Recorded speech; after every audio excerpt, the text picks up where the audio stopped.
ألا بذكر الله تطمئن القلوب.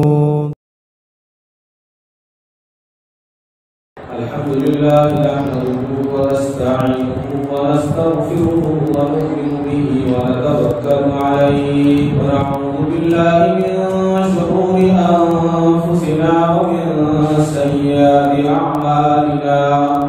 من يهده الله فلا مضل له ومن يضلله فلا هادي له. ونشهد أن لا إله إلا الله وحده لا شريك له. ونشهد أن سيدنا وسندنا وشفيعنا وحبيبنا ومولانا محمدا عبده ورسوله. أما بعد، أعوذ بالله من الشيطان الرجيم. بسم الله الرحمن الرحيم. اهدنا الصراط المستقيم صراط الذين أنعمت عليهم غير المغضوب عليهم ولا الضالين.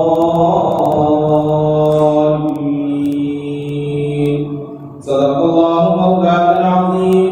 محترم حضرات، بزرگوں اور بھائیوں، میں نے ابھی قرآن کریم کی سورہ فاتحہ کی آیات آپ کے سامنے تلاوت کی ہیں. یہ وہی سورت ہے جس کو ہم روزانہ پانچوں نمازوں میں اور پانچوں نمازوں کی ہر رکعت میں پڑھتے ہیں اور اللہ سے یہ دعا کرتے ہیں کہ اہدنا الصراط المستقیم، ہمیں سیدھا راستہ دکھا. صراط الذین انعمت علیہم، ان لوگوں کا راستہ جن پر تو نے انعام کیا ہے.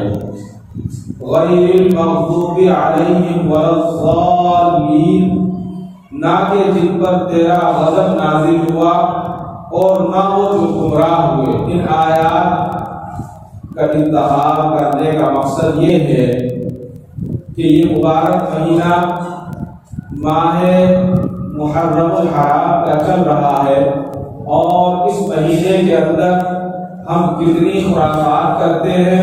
یعنی یہ سمجھتے ہیں کہ اگر ہم نے اس مہینے کے اندر یہ کام کر لیا تو یہ نہیں ہوگا، یہ کام کیا تو اچھا ہوگا، یہ کام کیا تو خراب ہوگا.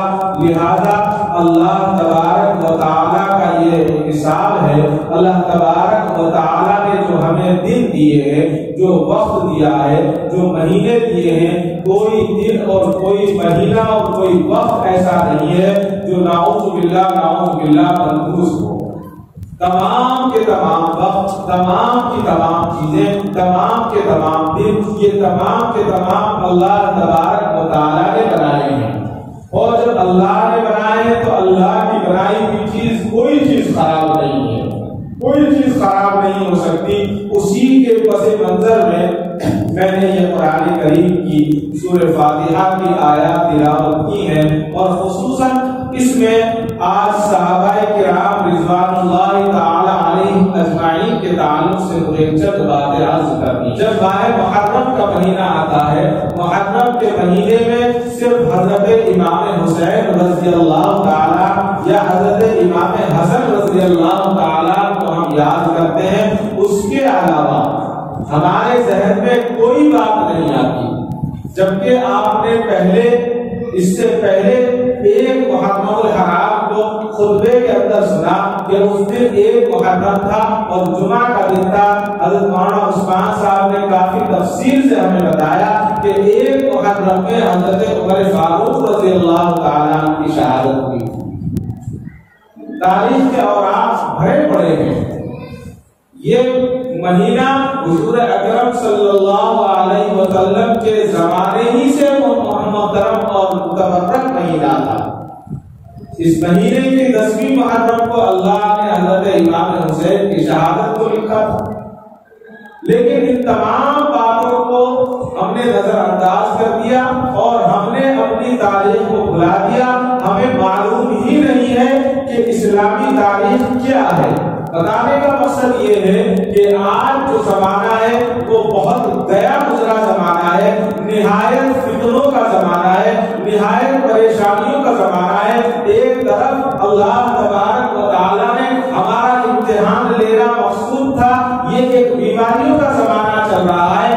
اسی ماحول کے اندر یہودوں اور نصارانیوں کی ایک سازش یہ بھی ہے کہ کسی طرح سے مسلمانوں کے ایمان کو کمزور کیا جائے۔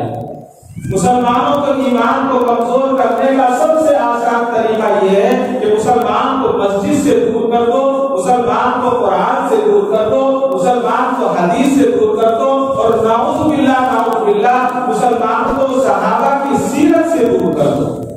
اور اس کے لیے سب سے آسان طریقہ یہ ہے، سب سے آسان طریقہ، اس کے اندر بہت ساری چیزیں ایسی ہیں، بہت ساری چیزیں ایسی ہیں جو نعوذ باللہ مسلمان نہیں ڈال رہا ہے بلکہ غیر ڈال رہے ہیں۔ یہودی اس سازش میں کام کر رہے ہیں، نصرانی اس سازش میں کام کر رہے ہیں، اور اسلام دشمن اس سازش میں کام کر رہے ہیں۔ من گھڑت واقعات عواموں کے ساتھ کرتے اور پاجامے کے ساتھ داڑھی کے ساتھ بیٹھ کر بیان کیا جاتا ہے اور اس کو اپلوڈ کر دیا جاتا ہے، اور ہمارے نوجوان نعوذ باللہ اللہ معاف فرمائے اس کو دیکھ کر اس کو دین سمجھ بیٹھتے ہیں۔ ان کو یہ کوشش نہیں ہوتی کہ ہم اس کو کتاب میں تلاش کر لیں، ہم کسی سے اس کو معلوم کر لیں، کسی سے پتہ کر لیں کہ یہ صحیح ہے یا نہیں ہے، بلکہ جو آپ نے موبائل پر دیکھا وہی صحیح ہے، جو موبائل پر آ گیا وہی صحیح ہے۔ یعنی زمانہ اتنا خراب ہو چکا ہے کہ ہم اس کا تصور نہیں کر سکتے۔ مڈوال مسجد نور ہے، ایک مرتبہ میرا جانا ہوا تو ایک صاحب نماز کے بعد ہمیشہ ملتے تھے، وہ بہت اچھے آدمی ہیں، دیندار آدمی ہیں، نمازی اور پرہیزگار ہیں۔ نماز کے بعد ملے اور رونے لگے۔ میں نے کہا کہ کیا بات ہو گئی، خیریت تو ہے؟ کہنے لگے ہاں خیریت تو ہے، بس ایک مسئلہ پوچھنا ہے۔ ان کا بتائیے۔ کہا کہ عورتیں نماز جنازہ کیسے پڑھیں یہ بتائیے۔ میں نے کہا آپ کو کس نے کہہ دیا عورتیں نماز جنازہ پڑھیں؟ کہا کہ یہی تو میں معلوم کرنا چاہ رہا ہوں، عورتیں کیسے نماز جنازہ پڑھیں؟ میں نے کہا عورتوں کے لیے نماز جنازہ نہیں ہے۔ کہا کہ میرے یہاں ایک معاملہ پیش آیا ہے کہ میرے کوئی لڑکا نہیں ہے، میرے ساری لڑکیاں ہیں، میری بیوی کا انتقال ہو گیا، میں نے بچیوں کی پرورش کرنے کے لیے دوسرا نکاح نہیں کیا، میری ساس بھی میرے گھر میں رہتی ہے، بچیوں کو میں نے دنیاوی تعلیم خوب دی، اتنی تعلیم دی کہ 24 گھنٹے میں ان کے 14 سے 15 گھنٹے انٹرنیٹ پر گزرتے ہیں۔ اب ان کا کام بھی وہی ہے تو میں کچھ کہہ بھی نہیں سکتا۔ بیوی کا انتقال ہوا، انہوں نے بتایا تو میری ساس نے اور میری بچیوں نے کہا کہ آپ سب لوگ باہر نکل جائیں، نماز جنازہ پڑھنے۔ کہا کہ نماز جنازہ کیسے؟ نماز جنازہ تو مرد پڑھیں گے، لے جائیں گے۔ انہوں نے کہا کہ نہیں، نماز جنازہ جو ہے گھر میں پڑھی جائے گی، اس کے بعد میں آپ باہر لے جائیے، آباد میں پڑھیے۔ تو بہت سمجھایا کہ نماز جنازہ ایسا نہیں ہوتا ہے، صرف مردوں کے لیے ہے۔ تو لڑکیوں نے کہا کہ نہیں، ہم نے نیٹ پر دیکھ لیا ہے اور نیٹ پر موجود ہے کہ عورتوں کی بھی نماز جنازہ۔ اس قدر مسئلہ بڑھا اور بڑھنے کے بعد وہ لڑکیاں اور لڑکیوں کی نانی ماننے کے لیے تیار نہیں، ان کو گھر سے نکال دیا، مردوں کو باہر سے اور دروازہ بند کر دیا، اور انہوں نے نماز جنازہ جماعت کے ساتھ پڑھی اور کہا کہ اب ہم نے نماز پڑھ لی ہے، تم لے جاؤ۔ خیر لے گئے، تدفین ہو گئی، اس کے بعد گھر آئے۔ ان کے والد نے ان کو سمجھانے کی کوشش کی کہ ایسا کچھ نہیں ہے، نماز جنازہ صرف مردوں کے لیے ہے، عورتوں کے لیے نہیں ہے۔ آپ کس کتاب میں دیکھ رہی ہو، آپ کسی عالم سے پوچھ لیں، کسی جاننے والے سے معلوم کر لیں، لیکن لڑکیوں نے کسی جاننے والے سے، کسی عالم سے بات کرنے کی اور پوچھنے کی تو دور کی بات، سننے کی کوشش بھی نہیں کی، اور یہ کہا کہ یہ تو علماء جو ہے، یہ جو بتانے والے تو پرانے زمانے کے ہیں، انٹرنیٹ آج کا زمانہ ہے، ہم نے تو انٹرنیٹ پر دیکھا ہے اور جو نیٹ پر لکھا ہے وہی سے۔ اس سے کیا معلوم ہوا؟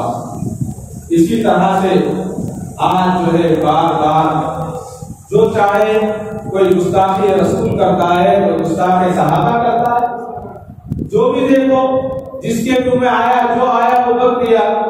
شیطان جو ہے جس سے چاہے اپنا کام کروا لیتا ہے، جس کے چاہے رگوں میں گھس جاتا ہے اور اس کا اپنے کام کو لے رہا ہے۔ تو ایک وبا پھیلی ہوئی ہے پوری دنیا میں اور پورے ہندوستان میں خاص طور سے کہ صحابہ کرام رضوان اللہ تعالی علیہم اجمعین کے خلاف بکواسیں کی جا رہی ہیں، اور ہمارے نوجوان اس کو سنتے ہیں اور سننے کے بعد کہتے ہیں کہ بات تو سمجھ میں آتی ہے کہ وہ بھی انسان تھے، ان سے غلطیاں ہوئی ہیں، اور نعوذ باللہ ایسے ایسے جملے کہتے ہیں کہ جو جملے ہم کہیں گے تو ہمارا ایمان ختم ہو جائے گا۔ کرامات صحابہ رضوان اللہ تعالی علیہم اجمعین میں کتاب ہے، اس میں مرتبط صحابہ کرام ہے، بہت اچھی لگی وہ اشعار مجھے۔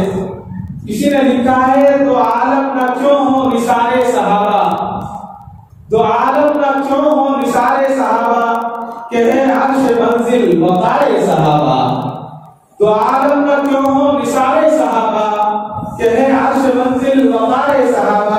ابھی ہے یہ قرآن و دی کے خدا کے، ابھی ہے یہ قرآن و دی کے خدا کے، مدار ہدا اعتبار صحابہ، مدار ہدا اعتبار صحابہ۔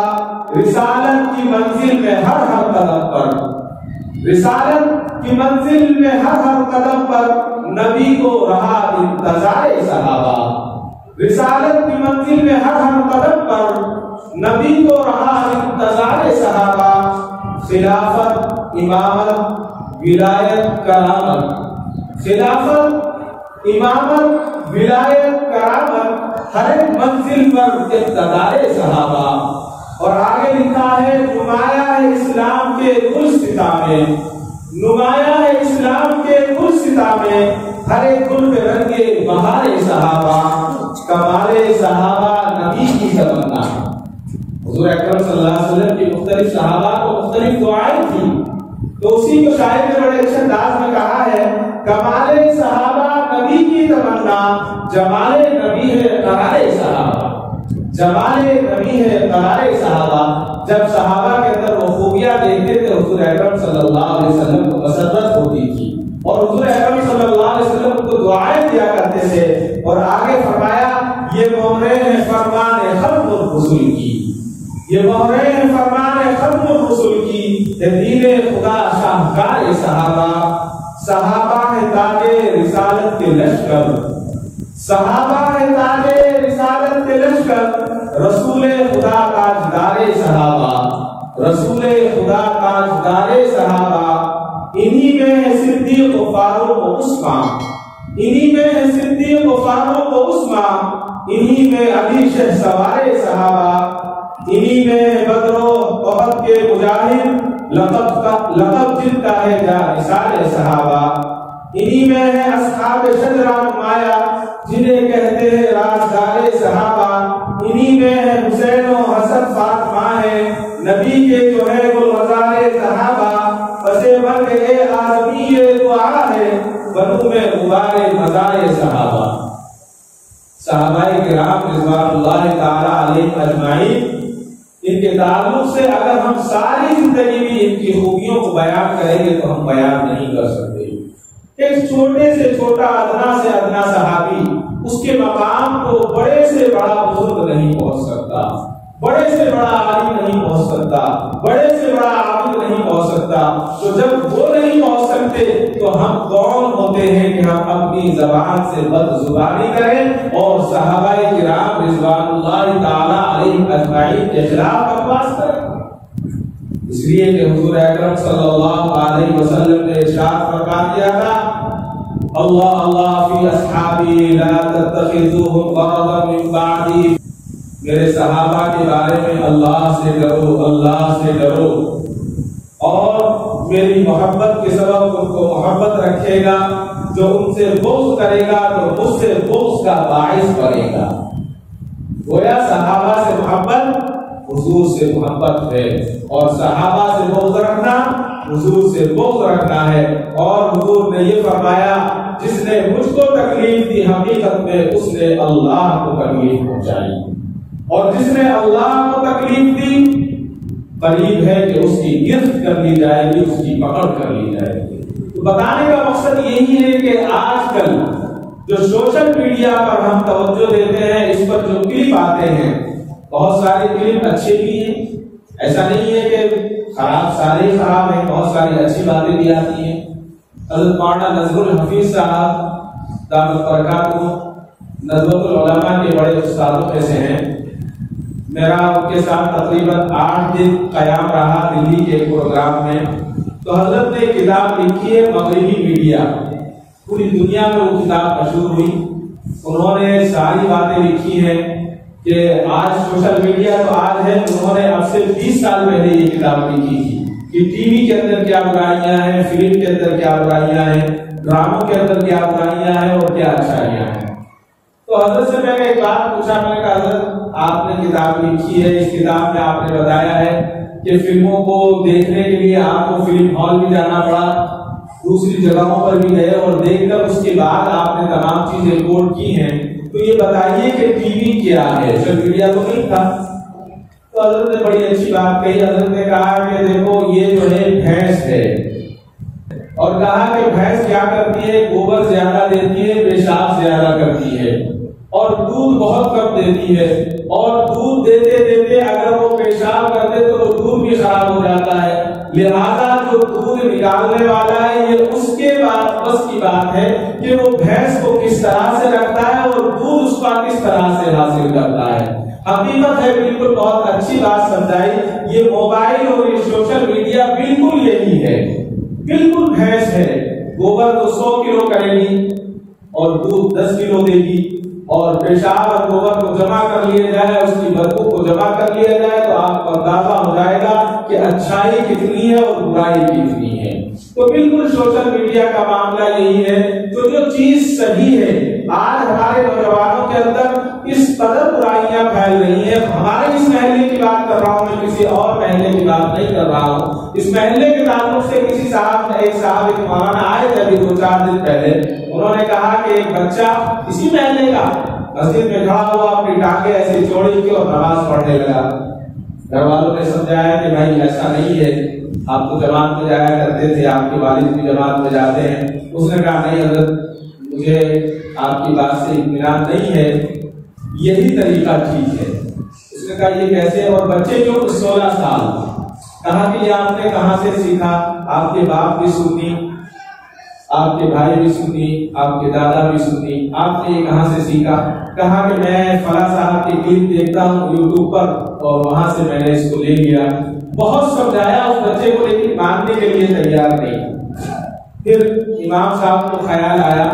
امام صاحب نے اس سے کہا کہ ٹھیک ہے تمہاری بات میں مان لیتا ہوں، ایک کام ایسا کرو، جب تم اپنے والد کے پاس کھڑے ہو کر بات کرتے ہو تو کیسے کرتے ہو؟ اس نے کہا کہ کھڑے ہو کر کرتے ہیں، ہاتھ باندھ کر بات کرتا ہوں. اس نے کہا آج سے ایسے نہیں کرنا، بلکہ ٹانگ ایسے چوڑی کر لینا اور ٹانگیں ایسے چیر کر اپنے والد کے سامنے کھڑے ہو کر بات کرنا. بڑی اچھی بات سمجھائی مولانا نے. کہا کہ یہ کیسے ہو سکتا ہے؟ اپنے والد کے سامنے ادب سے کھڑا ہونا ہے. کہا کہ جب تم اپنے والد کے سامنے ٹانگیں چیر کر نہیں کھڑے ہو سکتے تو اللہ کے سامنے کیسے کھڑے ہو جاتے ہو؟ بھائی اللہ کے سامنے تو اور زیادہ ادب ہونا چاہیے. اس بچے کے دماغ میں بات آ گئی اور اس کے دماغ سے وہ چیز نکلی اور اس نے کہا کہ حضرت آپ نے صحیح کہا ہے، آپ نے صحیح کہا ہے، انشاءاللہ آپ نے اس پر توجہ دوں گا اور جیسے میں پہلے سے نماز پڑھ رہا تھا ایسے نماز پڑھوں گا. ہم یہ سوچتے ہیں کہ ہمارا بچہ دینی بیان سن رہا ہے، ٹھیک ہے آپ اس کو دینی بیان سننے دیں، لیکن یہ بھی دیکھیں کہ وہ بیان کس کا سن رہا ہے.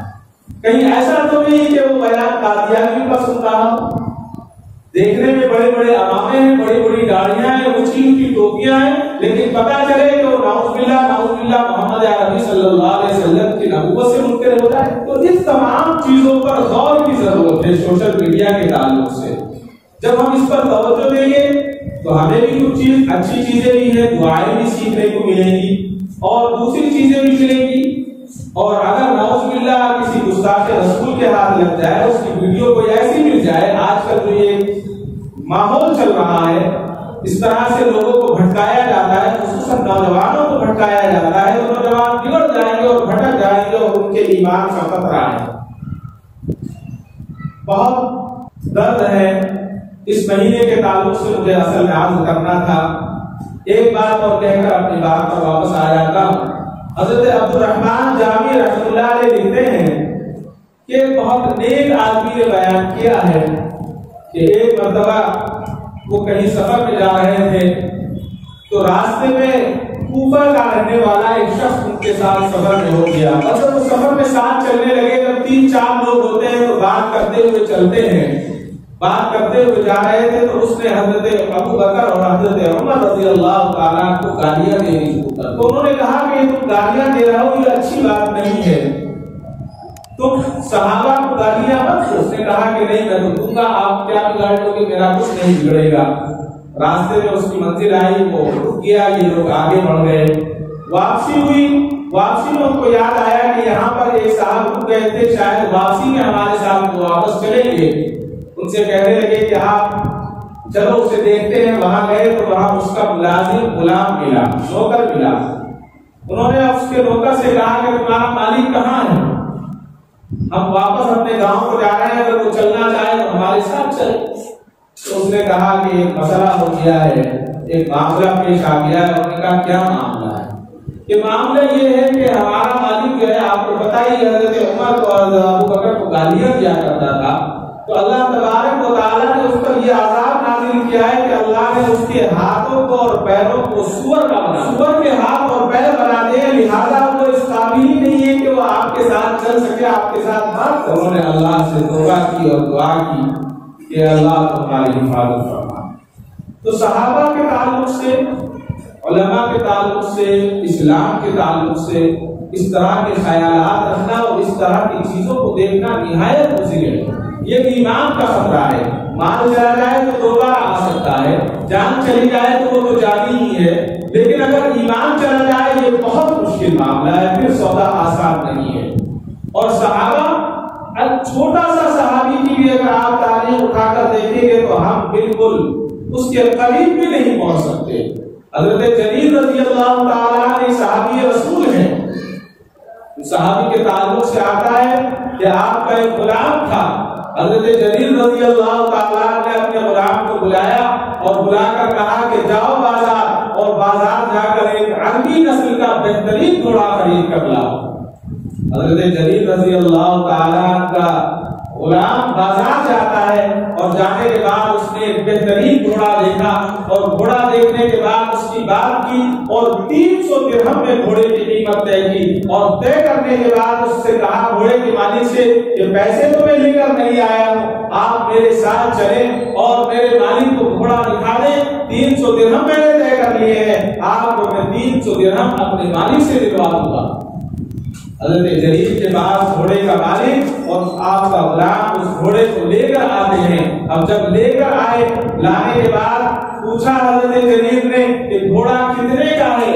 غلام نے کہا کہ حضور گھوڑا 300 درہم کا خریدا ہے۔ پھر حضرت جریر نے گھوڑے کے مالک سے پوچھا گھوڑا کتنے کا ہے؟ کہا کہ حضور 300 درہم کا ہے۔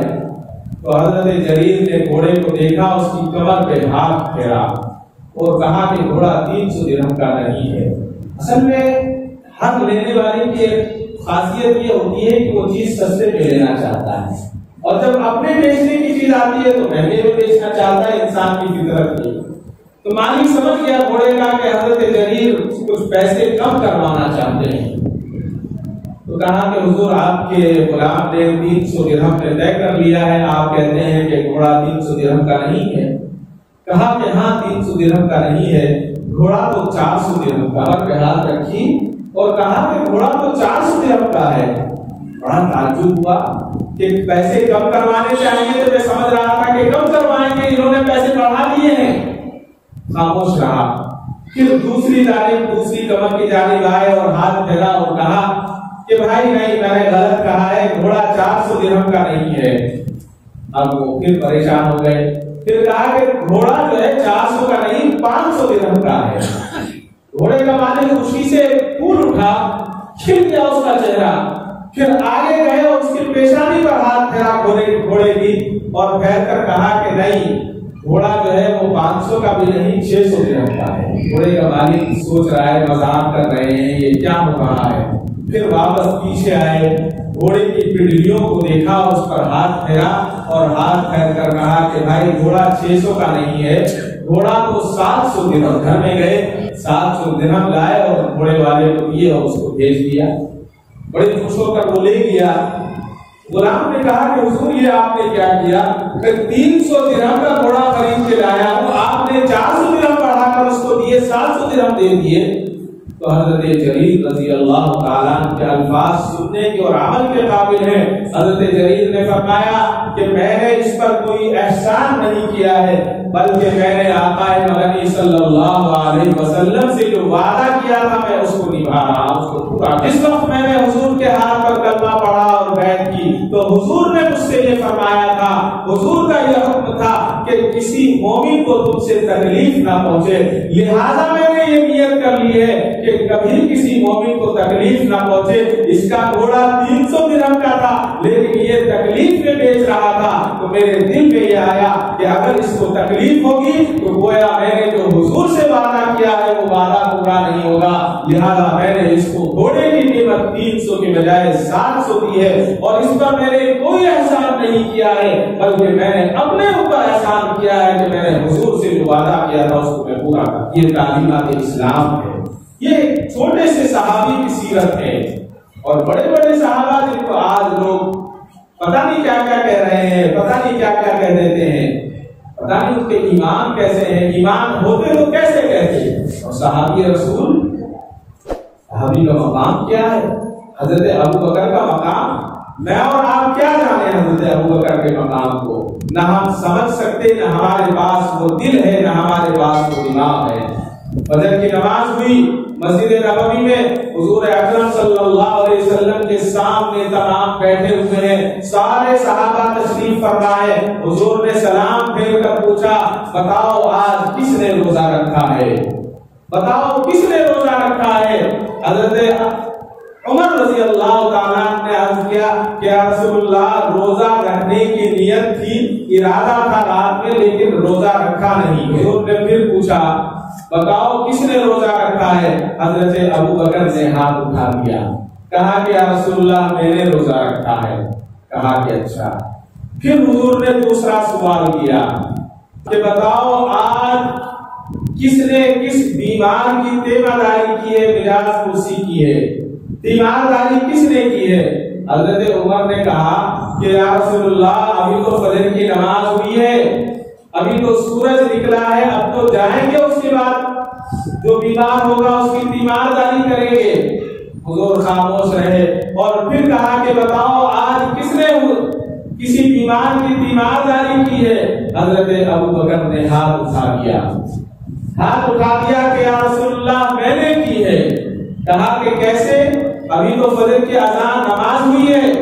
کہا کہ یا رسول اللہ کئی روز سے حضرت عبد الرحمن بن عوف رضی اللہ تعالیٰ مسجد میں نہیں آ رہے تھے، مجھے پتا لگ گیا تھا کہ عبد الرحمن بیمار ہیں، اور مجھے یہ بھی معلوم تھا کہ عبد الرحمن رات کو جلدی سو جاتے ہیں، اور مجھے یہ بھی معلوم ہے کہ تہجد میں جلدی اٹھتے ہیں، تو میں نے سوچا کہ عبد الرحمن کی تیمارداری کی ذات کرسی جو ہے تہجد میں کر لو، لہذا میں اور وقت سے جلدی اٹھ گیا، اور اٹھنے کے بعد حضرت ابو بکر فرماتے ہیں کہ میں تہجد میں عبد الرحمن کے گھر چلا گیا اور عبد الرحمن کی مجاز کرسی کر لی۔ اللہ اکبر۔ اچھا۔ پھر سب خاموش رہے۔ حضور نے تیسرا سوال پوچھا کہ بتاؤ کسی نے آج مسکین کو کھانا کھلایا ہے؟ سب خاموش ہے، ابھی تو فجر ہوئی ہے، کھانا کہاں سے کھلا دیں گے؟ حضرت عمر نے کہا کہ رسول اللہ ابھی تو کسی کا چولہا بھی نہیں جلا، ابھی تو روشنی بھی نہیں ہوئی۔ تو حضور نے پھر پوچھا کہ آج کسی نے کسی کو کھانا کھلایا ہے بھوکے کو؟ تو حضرت عمر فرماتے ہیں کہ سب لوگ ایک دوسرے کو دیکھ رہے تھے، لیکن مجھے یقین تھا کہ اس بار بھی ابو بکر بازی لے جائیں گے، میں صرف حضرت ابو بکر کو دیکھ رہا تھا۔ حضرت ابو بکر نے ہاتھ اٹھا دیا اور کہا کہ یا رسول اللہ مسکین کو کھانا کھلا کر آ رہا ہوں۔ کہ کیسے کھلایا؟ کہ جب تہجد میں اٹھا تو میرے چھوٹے بیٹے کو بھوک لگ گئی، بھوک لگ گئی، اپنی ماں سے کہا کہ ماں بھوک لگی ہے۔ ماں نے جلدی سے 2 روٹی پکائی، ایک روٹی بیٹے نے کھائی، اور جب میں حضرت عبد الرحمن کے گھر کے لیے نکلا دیکھا کہ باہر ایک فقیر کھڑا ہوا ہے، کہنے لگا رات سے بھوکا ہوں، سب کے دروازے بند ہیں، آپ کا امید تھی کہ ابو بکر کا دروازہ پہلے کھلے گا اس لیے آ گیا ہوں۔ حضرت ابو بکر اندر گئے، فوراً روٹی لا کر اس کو کھلا دی اور اس کے بعد آگے اپنے کام کے لگ گئے۔ ایسے صحابہ یہ جب سنا تو حضرت ابوبکر کے سننے کے بعد حضور نے اپنے ہاتھ کو آسمان کی طرف بلند کر دیے اور اللہ کی بارگاہ میں کہا اے اللہ تو ابوبکر سے خوش ہو جا، اے اللہ تو ابوبکر سے خوش ہو جا۔ کتنی بڑی دعا! اور ایسے ابوبکر کو ہم اپنی زبان سے کچھ کہیں پھر حضرت عمر کو ہم کہتے ہیں پتہ نہیں کیا کیا کہتے ہیں۔ کون عمر کا مقام جس گلی سے گزر جاتے تھے شیطان بھی وہاں سے گزرتا نہیں تھا، بھاگ جایا کرتا تھا۔ وہ عمر جس نے کہا کہ اے حضر اسود میں وہ آدمی نہیں ہوں جسے چاہے چاٹ لوں جسے چاہے چوم لوں، میں تجھے چاٹنے اور چومنے والا نہیں ہوں، میں تو صرف اس لیے تجھے بوسہ دیتا ہوں کہ میرے آقا کے ہونٹ مبارک تجھے لگے اور آقا کا حکم تھا۔ وہ عمر حضرت عمر کے تعلق سے آتا ہے کہ خطبہ دے رہے ہیں بیٹھے ہوئے، منبر رسول پر خطبہ دے رہے ہیں، حضرت علی کے ساتھ امام حسین رضی اللہ تعالیٰ ابھی بچے ہیں، چھوٹے کم عمر ہے، مسجد نبوی آئے، امام حسین کو نانا یاد آ گئے، اس لیے کہ یہ وہی منبر تھا جہاں پر آقا مدنی صلی اللہ علیہ وسلم خطبہ دیا۔ نانا یاد آ گئے، اپنے ابو کے ہاتھ سے اپنی انگلی کو چھڑایا اور آگے بڑھ گئے، بچے تھے، معلوم نہیں ہے کہ کیا کہنا ہے۔ کہا کہ عمر امیر المومنین ممبر سے اتر جاؤ۔ کون امیر المومنین؟ جس کے بارے میں حضور نے فرمایا تھا کہ اگر میرے بعد کوئی نبی ہوگا تو عمر ہوگا۔ ایسے جلیل القدر صحابی امام حسین نے کہا کہ عمر ممبر سے اتر جاؤ، یہ تو میرے نانا کا ممبر ہے، کوئی اور ہوتا کیا کہتا؟ حضرت علی نے کہا کہ حسین کیا کہتے ہو، امیر المومنین ہے یہ، ایسی بات نہیں کہا کرتے۔ حضرت عمر نے کہا کہ نہیں علی رضی اللہ عنہ ان کو مت روکو، کہنے کو جو کہہ رہے ہیں حسین، اور فوراً ممبر سے نیچے اتر کر کھڑے ہو گئے۔ حضرت امام حسین نے کہا کہ جاؤ عمر اپنے نانا کے ممبر پر خطبہ دینا، میرے نانا کے ممبر پر خطبہ دینے کی ضرورت نہیں ہے۔ حضرت عمر رونے لگے، کہنے لگے میرے نانا کا کوئی ممبر نہیں ہے، یہ تو ممبر تیرے نانا کا تھا، تیرے نانا کا ہے اور تیرے نانا ہی کا رہے گا۔ کہ اچھا تمہارے نانا کا ممبر نہیں ہے؟ حضرت عمر نے کہا میرے نانا کا ممبر نہیں ہے، عمر تو وہ ہے جس کا باپ اونٹ چرایا کرتا تھا، عمر تو اس کا بیٹا ہے جس کا باپ اونٹ چرایا کرتا تھا، میرے یہاں ممبر کہاں سے آیا؟ ممبر تو تیرے نانا کا۔ بچے تھے، معصوم تھے، کہنے لگے اگر تمہارے نانا کا ممبر نہیں ہے تو جاؤ، چلے جاؤ، تو میرے نانا کے ممبر پر یہ خطبہ دے دو۔ تو روتے ہوئے واپس آ گئے اور کہا کہ لوگوں سن لو، اس ممبر پر میں نہیں بیٹھا ہوں، اس ممبر پر مجھے ابو بکر نے بٹھایا تھا، اس کے بعد حسین نے اتارا، پھر حسین نے بٹھایا، اگر کسی میں ہمت ہے تو اتار کر دیکھ لو۔ میں نہیں، چھوٹے سے بچے کی یہ تعظیم اس لیے تعظیم تھی کہ انہیں معلوم تھا یہ اہل بیت سے، یہ آقا کے گھرانے سے نہیں۔ یا حضرت عمر کا مقام کم تھا؟ اگر حضرت عمر چاہتے تو کہتے کہ تیرے تو نانا تھے، میرے تو داماد تھے، میں تو ان کا حسن تھا، میں تو نہیں اترتا، تو کون منع کر دیتا؟ لیکن مقام اس کو کہتے ہیں تعظیم، اس کو کہتے ہیں ادب۔ اتنا ادب بچے کا ادب کر رہے ہیں، یہ صحابہ نے ہمیں سکھایا، یہ اسلام نے ہمیں سکھایا۔ لیکن آج ہم تمام چیزوں کو بھول رہے ہیں، تمام چیزوں کو۔ آج کل ایک واقعہ سوشل میڈیا پر بہت زیادہ وائرل ہے، میں نے اس واقعے کی تحقیق کی، پتہ لگا کہ واقعہ سچا ہے۔ گنگوہ یو پی کا ایک علاقہ ہے، مشہور جگہ ہے، بہت مشہور جگہ ہے، وہاں ایک مدرسہ ہے بہت مشہور جہاں میرے والد محترم نے تعلیم حاصل۔ اس مدرسے کا واقعہ لکھا ہے کہ وہاں پر ایک حاجی صاحب تھے جو اکثر آیا کرتے تھے، بزرگ تھے، اور آ کر بچوں میں بیٹھ جایا کرتے اور بچوں کو بزرگوں کے واقعات سنایا کرتے تھے، جنہوں نے ان بزرگوں کو دیکھا تھا دن کو، تو کافی دن آتے بیٹھتے اور بات چیت کرتے اور چلے جاتے۔ پھر نام ان کا حاجی عبد الرحمان بتایا۔ حاجی عبد الرحمان صاحب آتے بچوں میں بیٹھتے جاتے۔ ایک مرتبہ ایسا ہوا کہ کافی دن ہو گئے حاجی صاحب نہیں آئے۔ جب حاجی صاحب نہیں آئے تو بہت دنوں کے بعد حاجی صاحب تشریف لائے تو بچوں نے کہا حاجی صاحب اتنے دنوں کے بعد آج آپ آئے ہیں، مستقل آیا کیجیے، آپ کو سنا دیتے ہیں۔ کہا کہ نہیں، میں کراچی چلا گیا تھا پاکستان، اپنے بھتیجوں سے ملنے کے لیے گیا، اور پھر کہا کہ میں تمہیں ایک عجیب واقعہ سناتا ہوں، بہت عبرتناک واقعہ ہے۔ کہا کہ کیا ہے؟ کہ میں پاکستان گیا اور جانے کے بعد میرا بھتیجا بیمار ہو گیا اور وہ ہاسپٹل میں ایڈمٹ ہوا۔ اس کی بیمارداری کے لیے، مزاج پرسی کے لیے میں اسپتال گیا۔ اسپتال جانے کے بعد میں نے اپنے بھتیجے کو دیکھا، اس سے بات چیت کی، تو اس کے قریب میں ایک دوسرا بیڈ پڑا ہوا تھا، وہاں ایک بڑے میاں لیٹے ہوئے تھے۔ انہوں نے اشارے سے مجھے بلایا کہ تم یہاں آؤ، تو میں چلا گیا۔ میں نے سوچا ان کی کوئی ضرورت ہوگی، کوئی پریشانی ہوگی، تو انہوں نے مجھے بٹھا لیا، خیریت پوچھی، اور پھر مجھ سے کہا کہ تم شیعہ مت ہونا۔ انہوں نے کہا کہ تم شیعہ مت ہونا۔ یہ کیا سوال ہے، یہ کیا کہہ رہے ہیں؟ میں تو ایک سنی آدمی ہوں، سنی مسلمان ہوں، اور آپ مجھے کہتے ہو کہ شیعہ مت ہونا؟ کہ ہاں، میں آپ کو واقعہ سناتا ہوں۔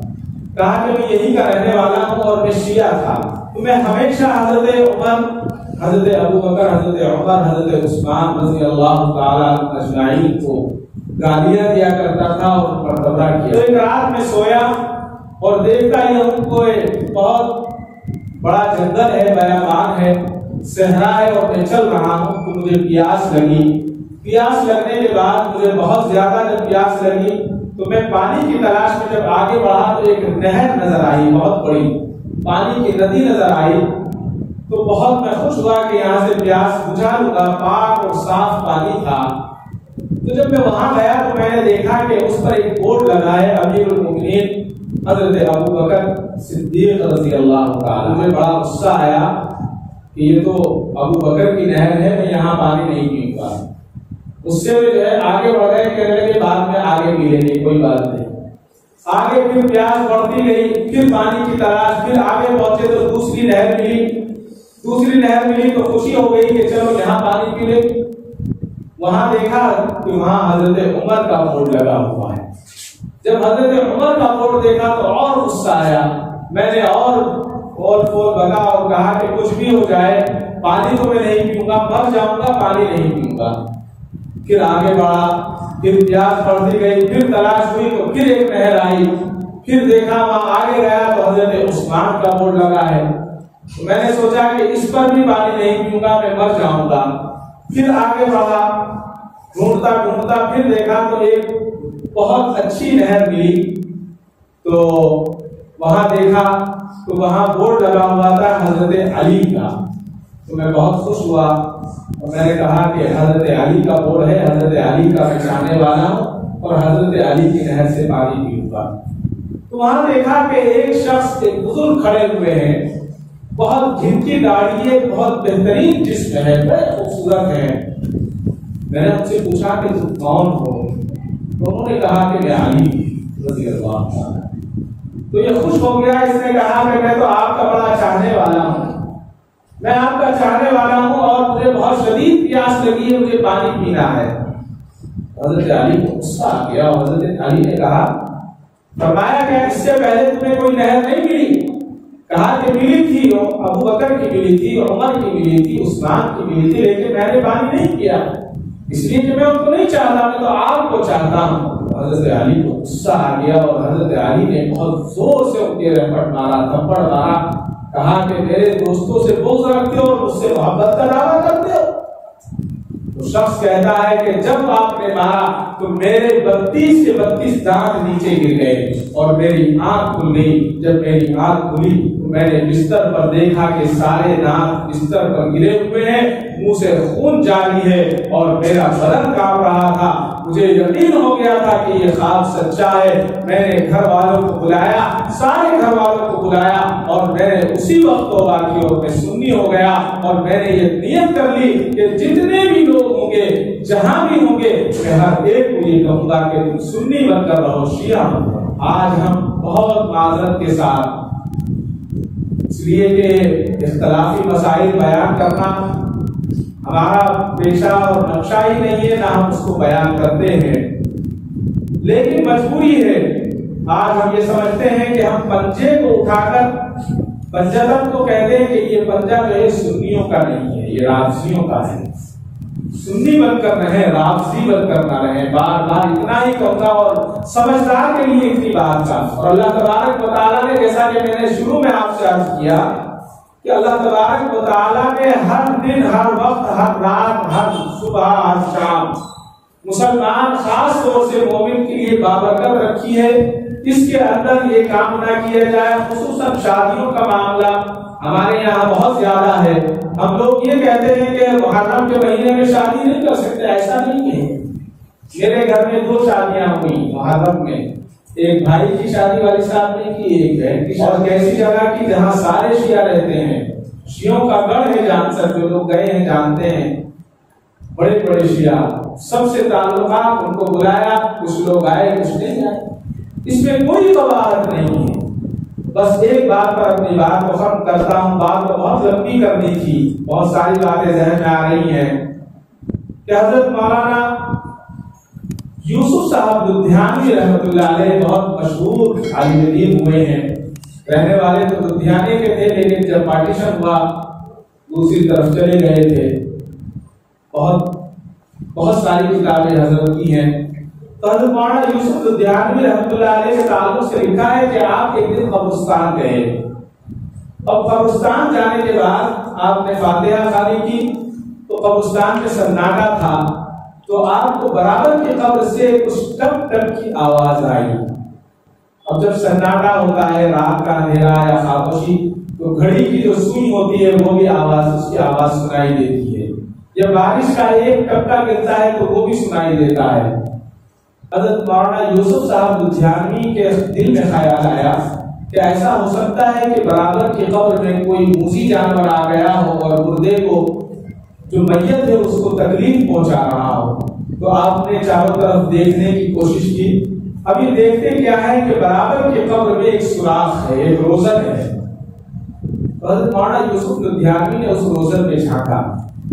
تو دیکھنے کے بعد آپ حیران رہ گئے. آپ نے دیکھا کہ ایک خوبصورت لڑکی کفن میں بیٹھی ہوئی ہے اور اس کے اوپر جو ہے 3 انگور لٹکے ہوئے ہیں. بہت خوبصورت چاندی کا کلر ہے انگوروں کا، اور بیچ کے انگور پھٹا ہوا ہے اور اس میں سے رس گرتا ہے اور یہ لڑکی ہونٹ کھولتی ہے اور اس رس کو پی لیتی ہے.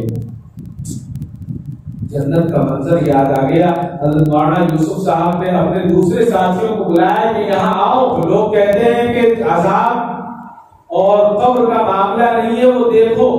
تم تو جنت کی بات کرتے ہو. اللہ نے دنیا ہی میں جنت کا نظارہ کرانا ہے. اللہ تعالیٰ دیکھو صحیح. سب لوگوں نے دیکھا. دیکھنے کے بعد کسی نے پہچان لیا کہ یہ لڑکی فلاں محلے کی رہنے والی تھی اور اس کے باپ کا تو بہت پہلے انتقال ہو گیا تھا. کہا کہ فلاں کی بیٹی ہے، ابھی اس کا انتقال ہوا ہے، جا کر معلوم کرتے ہیں اس کا کون سا عمل ایسا تھا جس کی وجہ سے اللہ تبارک و تعالیٰ نے اس کو یہ مقام عطا فرمایا. حضرت مولانا یوسف صاحب لدھیانوی ان کے گھر گئے اور گھر جانے کے بعد آپ نے گھنٹا بجایا، دروازہ لاک کیا. ایک بوڑھی ماں نکل کے آئی. کہا کیا بات ہے؟ پوچھا کہ آپ کی بیٹی تھی ہے یا انتقال ہو گیا؟ کہ میری بیٹی کا انتقال ہو گیا ہے.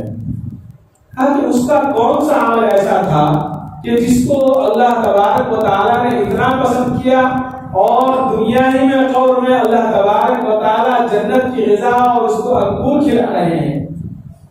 تو ماں رونے لگی.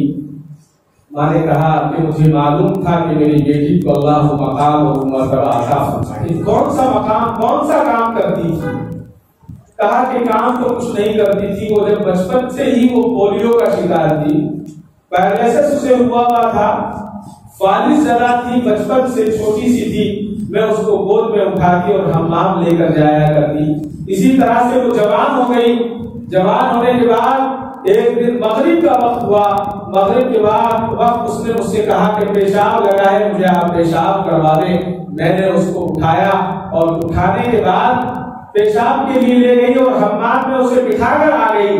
ابھی اذان کی آواز ہوتی ہے، اللہ اکبر اللہ اکبر اللہ اکبر اللہ اکبر، اشہد ان لا الہ الا اللہ اشہد ان لا الہ الا اللہ. میں ابھی یہ سنتی ہوں کہ میری بیٹی حمام سے بھاگتی ہوئی آتی ہے اور میرے سینے سے لگ جاتی ہے.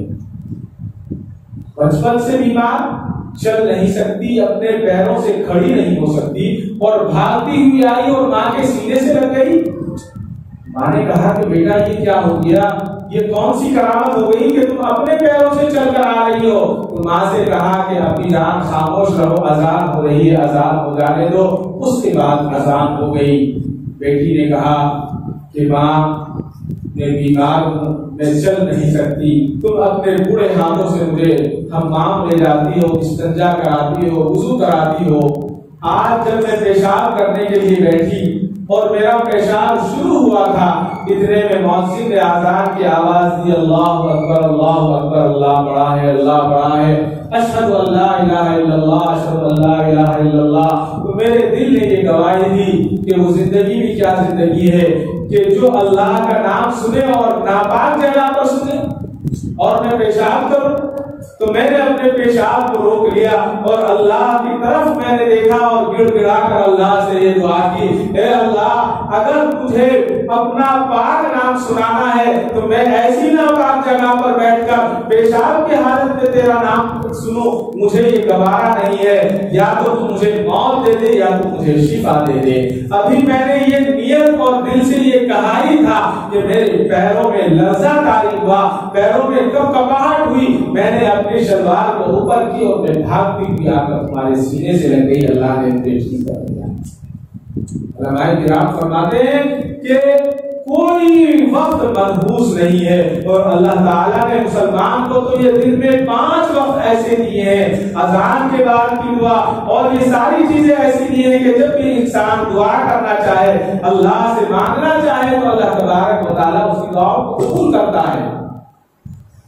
تو ادنا سے ادنا امتی اگر دعا کرے گا اور مانگے گا اور صحابہ کے تعلق سے مانگے گا اور صحابہ کے تعلق کی وسیلے سے طفیل سے مانگے گا تو اللہ جب آزاد کے طفیل دے سکتا ہے تو صحابہ کے طفیل کو۔ لیکن ہم اپنی گندی زبانوں سے صحابہ کرام کے تعلق سے گندے الفاظ کے ہیں، اس سے برا کوئی نہیں ہو سکتا، اس سے برا کوئی نہیں ہو سکتا۔ لہذا خاص طور سے اس طرح کی ویڈیوز جو آ رہی ہیں سوشل میڈیا پر، چاہے وہ کسی کا بیان ہو، اس طرح کے بیانات کو نہ سنا جائے، اس طرح کی کلپوں کو نہ دیکھا جائے، بلکہ وہ چیز دیکھی جائے جو ہمارے بڑے ہمیں بتا رہے ہیں، جس کی تصدیق ہو چکی ہے۔ پوری دنیا اس خدا میں آج مبتلا ہے کہ جو بھی دیکھ لیا آگے بھیج دیا۔ بہت وقت ہو گیا ہے، اپنے آخری بات میں ایک شاعر ہے، انہوں نے بڑی اچھی صحابہ کے تعلق سے کلام کہا ہے، فرماتے ہیں گلشن کی بہار صحابہ ہیں، روشن مینار صحابہ ہیں، گلشن کی بہار صحابہ ہیں، روشن مینار صحابہ ہیں، مطلع انوار صحابہ ہیں، محبوب غفار صحابہ ہیں، سینوں کے دل کی دھڑکن ہر وقت قرار صحابہ ہیں، سینوں کے دل کی دھڑکن ہر وقت قرار صحابہ ہیں، کفار کی دکھتی رگ رگ پہ، کفار کی رکتی رگ رگ پہ چلتی تلوار صحابہ ہے۔ یہی وجہ ہے کہ آج یہ کفار، یہ مشرکین اور یہ یہود و نصارہ نعوذ باللہ صحابہ کی غلط سیرت پر پیش کر رہے ہیں، غلط اس کو ہمیں دکھایا جا رہا ہے اور ہمارے نوجوان بھٹک رہے ہیں۔ اور آگے لکھا ہے صادق اور امین صحابہ ہیں، حسن بھی حسین صحابہ ہیں، وہ دیکھ لو آج بھی روزے میں۔ خاص طور سے وہ لوگ جو اپنے آپ کو بندے کا یہ کہتے ہیں، کان کھول کر سن لیں، وہ دیکھ لو آج بھی روزے میں، روزے کے مکین صحابہ ہیں۔ ایک طرف عمر ہیں اور ایک طرف ابو بکر ہیں، اگر حضور نہ چاہتے تو وہاں کیسے آ سکتے تھے؟ اور پھر ہم ایک طرف بندے کا یہ کرتے ہیں اور حضرت ابو بکر کو اور حضرت عمر کو گالیاں دیتے ہیں۔ اس سے زیادہ نحوست اور کیا ہو سکتی ہے؟ توحید کے داعی صحابہ ہیں، توحید کے داعی صحابہ ہیں، آقا کے سپاہی صحابہ ہیں، صدیق و عمر عثمان و علی، صدیق و عمر عثمان و علی آپس میں بھائی صحابہ ہیں، گلشن کی بہار صحابہ ہیں، روشن مینار صحابہ ہیں۔ بس دعا فرمائیں اللہ تبارک و تعالی مجھے اور آپ کو صحابہ کرام رضوان اللہ تعالی اجمعین کی سیرت پر اور آپ کے طریقے پر عمل کی توفیق عطا فرمائے، اور ہم تمام کو حضور یا کسی بھی حضور کے ساتھی کی شان پہ گستاخی سے اللہ ہماری حفاظت فرمائے، اور جو لوگ گستاخیاں کر رہے ہیں اللہ تبارک و تعالی اگر ان کے قسمت میں اللہ تعالیٰ نے ہدایت لکھی تو اللہ ہدایت عطا فرمائے، ورنہ ان کو نیک نابود فرمائے۔ وآخر دعوانا الحمدللہ رب العالمین۔ کعبے پہ پڑی جب پہلی نظر، کیا چیز ہے دنیا بھول گیا، کیا چیز ہے دنیا بھول